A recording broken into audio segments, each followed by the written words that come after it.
దేవుని పరిశుద్ధ నామానికి స్తోత్రాలు. ఈ రోజున ఇర్మియా గ్రంథము 14వ అధ్యాయము. ఈ అధ్యాయములో 22 వచనాలున్నాయి.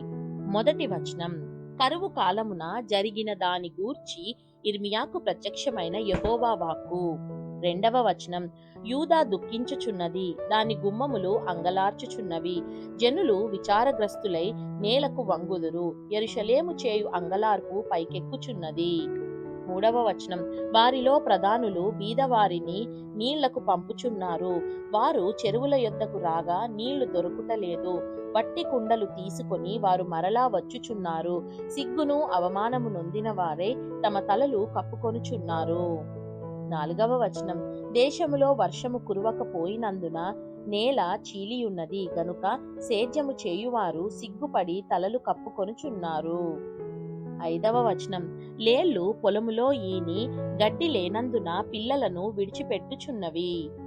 ఆరవ వచనం, అడవి గాడిదలను చెట్లు లేని మెట్టల మీద నిలువబడి నక్కల వలె గాలి పీల్చుచున్నవి, మేత ఏమియూ లేనందున వాటి కన్నులు క్షీణించుచున్నవి.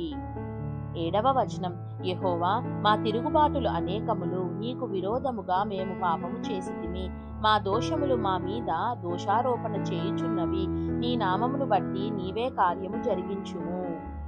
ఎనిమిదవ వచనం, ఇశ్రాయేలునకు ఆశ్రయుడా, కష్టకాలమున వారికి రక్షకుడా, మా దేశములో నీవేళ పరదేశి వలెనున్నావు, ఏలా రాత్రి వేళను బస చేయుటకు గుడారము వేయు పట్టణస్థుని వలె ఉన్నావు. తొమ్మిదవ వచనం, భ్రమసియున్న వాని వలెను, రక్షింపలేని శూరుని వలెను నీవేళ ఉన్నావు. యెహోవా, నీవు మా మధ్యనున్నావే, మేము నీ పేరు పెట్టబడిన వారము, మమ్మును చెయ్యి విడువకుము. 10వ వచనం, యెహోవా ఈ జనులతో ఈ మాట సెలవిచ్చుచున్నాడు, ఈ జనులు తమ కాళ్లకు అడ్డము లేకుండా తిరుగులాడుటకు ఇచ్చగలవారు గనుక యెహోవా వారిని అంగీకరింపడు. ఇప్పుడు ఆయన వారి అక్రమమును జ్ఞాపకము చేసుకొనును, వారి పాపములను బట్టి వారిని శిక్షించును. 11వ వచనం, మరియు యెహోవా నాతో ఇట్లనెను, వారికి మేలు కలుగునట్లు ఈ ప్రజల నిమిత్తము ప్రార్థన చేయకుము.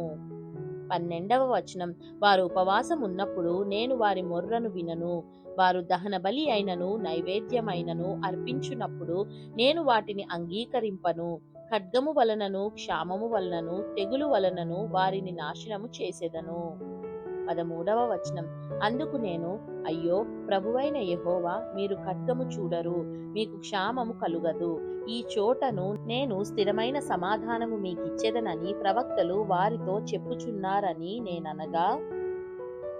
14వ వచనం, యెహోవా నాతో ఇట్లనెను, ప్రవక్తలు నా నామమును బట్టి అబద్ధములు ప్రకటించుచున్నారు, నేను వారిని పంపలేదు, వారికి ఆజ్ఞ ఇయ్యలేదు, వారితో మాటలాడలేదు, వారు అసత్య దర్శనమును శకునమును మాయతంత్రమును తమ హృదయమున పుట్టిన వంచనను ప్రకటన చేయుచున్నారు. 15వ వచనం, కావున నేను వారిని పంపకపోయినను నా నామమును బట్టి ఖడ్గమైనను క్షామమైనను ఈ దేశములోనికి రాదని చెప్పుచు అబద్ధ ప్రవచనములు ప్రకటించు ప్రవక్తలను గూర్చి యెహోవా ఈలాగు సెలవిచ్చుచున్నాడు, ఆ ప్రవక్తలు ఖడ్గము వలనను క్షామము వలనను లయమగుదురు. 16వ వచనం, వారెవరితో అట్టి ప్రవచనములు చెప్పుదురో ఆ జనులు క్షామమునకును ఖడ్గమునకును పాలై యెరూషలేము వీధులలో పడవేయబడిదరు, నేను వారి చెడుతనమును వారి మీదికి రప్పించెదను, వారినైనను వారి భార్యలనైనను వారి కుమారులనైనను వారి కుమార్తెలనైనను పాతిపెట్టు వాడెవడునూ లేకపోవును. 17వ వచనం, నీవు వారితో చెప్పవలసిన మాట ఏదనగా, నా జనుల కన్యక గొప్ప ఉపద్రవము వలన పీడింపబడుచున్నది, ఘోరమైన గాయము నొందియున్నది, దివారాత్రము మానక నా కన్నుల నుండి కన్నీరు కారుచున్నది. 18వ వచనం, పొలములోనికి నేను పోగా ఖడ్గము చేత హతులైన వారు కనబడుదురు, పట్టణములో ప్రవేశింపగా క్షామ పీడితులు అచ్చట నుందురు, ప్రవక్తలేమి యాజకులేమి తామెరుగని దేశమునకు పోవలెనని ప్రయాణమై ఉన్నారు. 19వ వచనం, నీవు యూదాను బొత్తిగా విసర్జించితివా, సియోను నీకు అసహ్యమాయెనా, మాకు చికిత్స దొరకకుండునంతగా నీవేళ మమ్మును కొట్టితివి, మేము సమాధానము కొరకు కనిపెట్టుచున్నాము గాని మేలేదియు కనబడుటలేదు, చికిత్స కలుగు కాలము కొరకు కనిపెట్టుచున్నాము గాని భీతి తగిలియున్నది. 20వ వచనం. యెహోవా, మా దుర్మార్గతను, మా పితరుల దోషములు మేము ఒప్పుకొనుచున్నాము. నీకు విరోధముగా పాపము చేసి ఉన్నాము. 21వ వచనం. నా నామమును బట్టి మమ్మును త్రోసివేయకుము. ప్రశస్తమైన నీ సింహాసనమును అవమానపరచకుము. మాతో నీవు చేసిన నిబంధనను జ్ఞాపకము చేసుకొనుము. దాని భ్రష్టపరచకుమి. 22వ వచనం. జనముల వ్యర్థ దేవతలలో వర్షము కురిపింపగలవారున్నారా? ఆకాశము వాన నీయగలదా? మా దేవుడవైన యెహోవా, నీవే గదా దాన్ని చేయుచున్నావు. నీవే ఈ క్రియలన్నీ చేయుచున్నావు. నీ కొరకే మేము కనిపెట్టుచున్నాము. దేవుడు చదవబడిన పరిశుద్ధ వాక్యాన్ని మనందరి వినికిడిలో దీవించి మనల్ని ఆశీర్వదించునుగాక. ఆమేన్.